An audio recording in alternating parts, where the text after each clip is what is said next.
नमस्कार विद्यार्थी मित्रांनो, ग्रोइंग स्टुडंट्स या यूट्यूब चॅनलमध्ये तुम्हा सर्वांचं पुन्हा एकदा स्वागत आहे. विद्यार्थी मित्रांनो, 29/7/2026 रोजी झालेली आदिवासी विभाग भरती त्याचा जो पेपर आहे त्याचे काही प्रश्न आपल्याकडे आलेले, तर ते तुम्हाला येणाऱ्या परीक्षेमध्ये उपयोगी येतील याकरता आपण हा व्हिडिओ टाकत आहोत. तर प्रश्नपत्रिका शेवटपर्यंत पहा. याच्यापासूनच तुम्हाला प्रश्न कशा पद्धतीने येत आहेत याचा अंदाज येऊ शकतो. तर आपल्याकडे जे विद्यार्थ्यांनी प्रश्न पाठवले तेच प्रश्न मी तुम्हासाठी या प्रश्नपत्रिकेतून घेऊन येत आहोत. जास्त वेळ न लावता आपण व्हिडिओला सुरुवात करूया. व्हिडिओ आवडला तर त्याला एक लाईक नक्की करा. चॅनलवर पहिल्यांदाच आले असाल तर चॅनलला सबस्क्राईब करून ठेवा. व्हिडिओ आपल्या दोस्त मित्रांमध्ये शेअर करत चला. तर जास्त वेळ न घेता आपण सुरुवात करूया. बघा, पहिला प्रश्न काय आला होता, मराठी व्याकरणवरला प्रश्न होता. वाक्प्रचार म्हणजे काय, म्हणजेच तुम्हाला वाक्प्रचाराची व्याख्या त्यांनी विचारली होती. 4 पर्याय तुम्हाला दिलेले होते आणि योग्य उत्तर तुम्हाला त्याच्यातून निवडायचं होतं. तर बघा, पर्याय काय दिलेले होते. वाक्प्रचार म्हणजे काय, तर शब्दसमूहाचा लाक्षणिक अर्थ व्यक्त करणारा ठराविक प्रयोग म्हणजेच वाक्प्रचार होय. त्यानंतर शब्दसमूहाचा अर्थ व्यक्त करणारा ठराविक प्रयोग म्हणजे वाक्प्रचार होय. शब्दसमूहाला व्यक्त करणारा ठराविक प्रयोग म्हणजेच वाक्प्रचार होय, किंवा वरील सर्व. असे 4 पर्याय तुम्हाला दिले होते आणि त्यापैकी योग्य उत्तर आपल्याला निवडायचं होतं. तर वाक्प्रचार म्हणजे काय, तर त्याचं योग्य आणि अचूक उत्तर होतं पर्याय नंबर 1, शब्दसमूहाचा लाक्षणिक अर्थ व्यक्त करणारा ठराविक प्रयोग म्हणजेच वाक्प्रचार होय. हे या प्रश्नाचं योग्य आणि अचूक उत्तर होतं. त्यानंतर पुढचा प्रश्न आपण बघूया. जीकेचा प्रश्न होता, बुलंद दरवाजा कोणी बांधला. बुलंद दरवाजा बांधणारा सम्राट कोण आहे असं तुम्हाला त्यांनी विचारलं होतं. पर्याय तुम्हाला दिले होते, सम्राट अकबर, सम्राट बाबर, सम्राट जहांगीर, सम्राट औरंगजेब.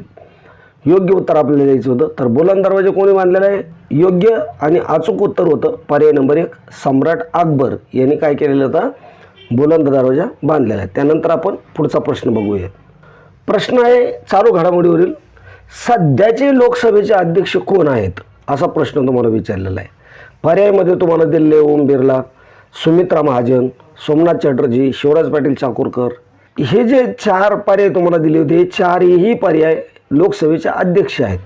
परंतु याच्यामध्ये सध्याचे अध्यक्ष तुम्हाला विचारलेले आणि त्याचं योग्य उत्तर होतं पर्याय नंबर 1, ओम बिर्ला हे काय लोकसभेचे सध्याचे अध्यक्ष आहेत.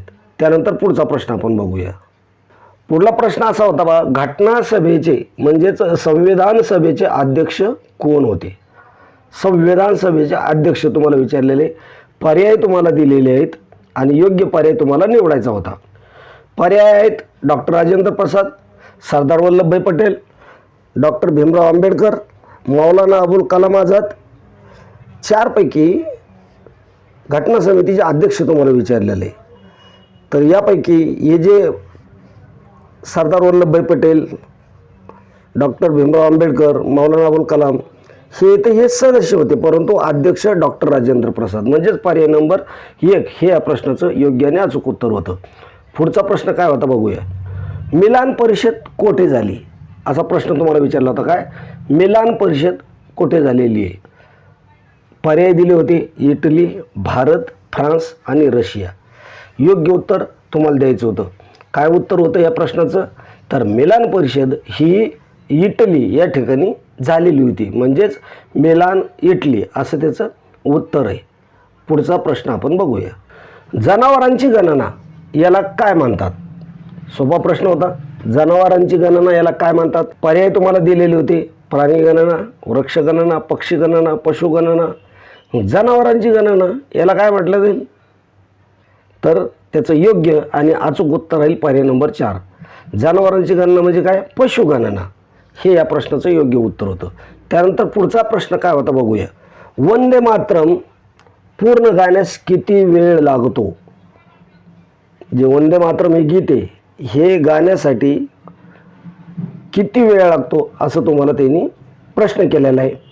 पर्याय दिलेले बघा, सुमारे 65 सेकंद, सुमारे 55 सेकंद, सुमारे 45 सेकंद किंवा सुमारे 75 सेकंद. वंदे मातरम पूर्ण गाण्यास किती वेळ लागेल, त्याचं योग्य आणि अचूक उत्तर होतं बघा पर्याय नंबर 1, सुमारे 65 सेकंद इतका वेळ वंदे मातरम पूर्ण गाण्यास लागतो. त्यानंतर पुढचा प्रश्न आपण बघू काय दिला होता. गायत्री मंत्र कोणत्या वेदातील आहे असा प्रश्न तुम्हाला दिला होता. काय, गायत्री मंत्र कोणत्या वेदातील आहे? वेदांची नावं दिलेली ते, ऋग्वेद, सामवेद, अथर्ववेद आणि यजुर्वेद. मग गायत्री मंत्र कोणत्या वेदातील आहे? योग्य आणि अचूक उत्तर त्याचं होतं ऋग्वेद. पर्याय नंबर 1 हे या प्रश्नाचं योग्य आणि हा चूक उत्तर होतं. पुढचा प्रश्न काय होता बघूया. घटना सभेची पहिली बैठक कधी झाली? तारीख आणि साल तुम्हाला या ठिकाणी विचारलेलं आहे. घटना सभेची पहिली बैठक कधी झाली?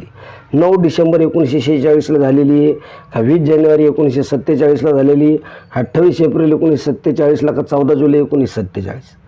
कधी झालेली आहे? ह्या ज्या चारही तारखा आहे तर या घटना समितीच्या बैठकीच्याच तारखा आहे.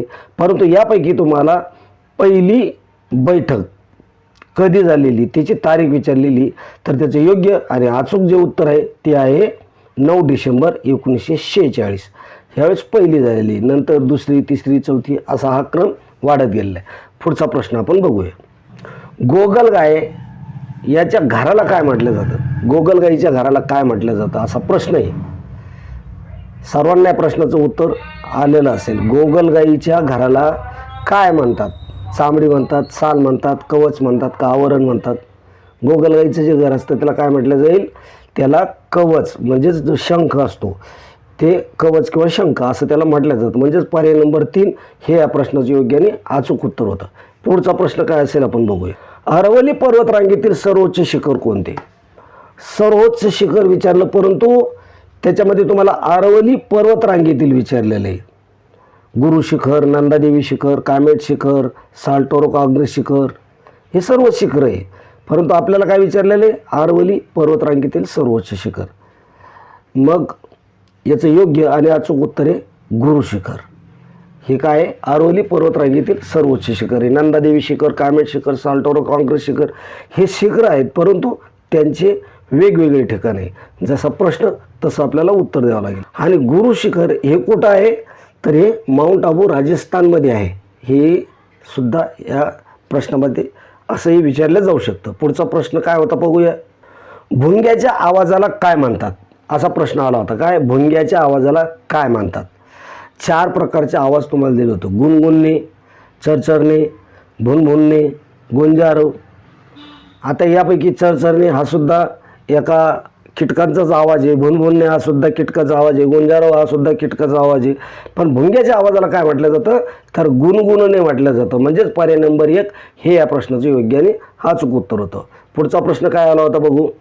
सिंहाच्या पिल्लाला मराठीत काय म्हणतात? सिंहाच्या पिल्लाला मराठीत काय म्हटलं जातं? सर्वांना माहीत असेल. पाडस म्हटलं जातं, छावा म्हटलं जातं, बछडा म्हटलं जातं का पिल्लू म्हटलं जातं? काय म्हणतात सिंहाच्या पिल्लाला? तर छावा म्हणतात. पर्याय नंबर 2 हे या प्रश्नाचं योग्य आणि हा चूक उत्तर होतं. पुढचा प्रश्न आपण बघूया. सूर्याचा समानार्थी शब्द कोणता आहे? सूर्याचा समानार्थी शब्द कोणता आहे? शब्द दिलेले तुम्हाला. रवी दिलेले, भास्कर दिलेले, दिनकर दिलेले, आदित्य दिलेले, दिवाकर दिलेले आणि वरलपैकी सर्व असा एक पर्याय दिलेला आहे. तर सूर्याचा समानार्थी शब्द काय असेल? हे जे रवी, भास्कर, दिनकर, आदित्य, दिवाकर हे सर्व काय सूर्यांचीच नावं आहेत. म्हणजे सूर्याचे समानार्थी शब्द आहे. म्हणजेच या प्रश्नाचं योग्य उत्तर काय येईल? वरीलपैकी सर्व. पुढचा प्रश्न आपण बघूया. अचूकचा विरुद्धार्थी शब्द कोणता?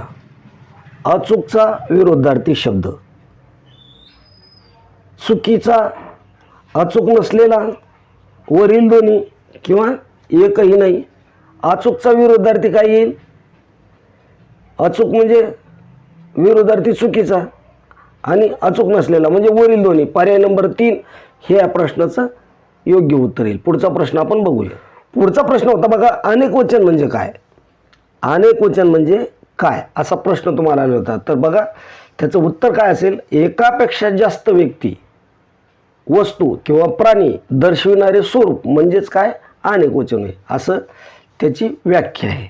तर विद्यार्थी मित्रांनो, जेवढे प्रश्न आपल्याकडे आले तेवढे प्रश्न मी तुमच्यासमोर मांडलेले आहेत.